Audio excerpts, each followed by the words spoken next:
BJP নেতাদের রবিবার হুমকি দিলেন সিউড়ি বিধানসভার বিধায়ক বিকাশ রায়চৌধুরী।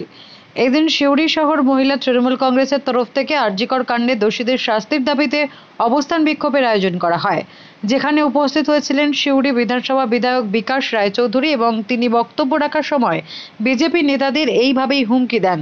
সংগঠনের পক্ষ থেকে আজকে প্রমিলা বাহিনী আমাদের তারা রাস্তায় নেমেছে এবং তারা আজকে বুঝিয়ে দিয়েছে, তারা দেখিয়ে দিয়েছে যে প্রমিলারা তৃণমূল কংগ্রেস মহিলা সংগঠন কত শক্তিশালী। আজকে এই যে হাজার হাজার মহিলারা এখানে হাজির হয়েছে মমতা ব্যানার্জির হাতকে শক্তিশালী করার জন্য, সন্ত্রাসের বিরুদ্ধে লড়াই করার জন্যে,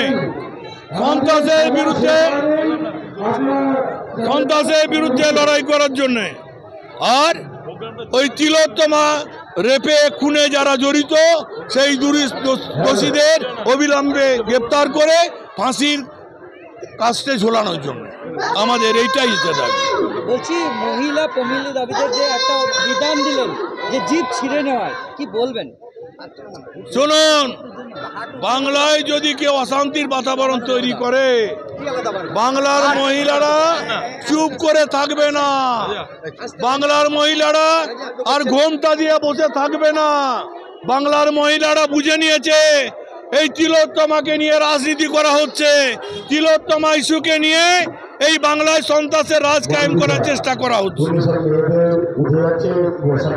আমাদের দাবি তো এইটাই, কেন সিবিআই এখন পর্যন্ত ধরছে না?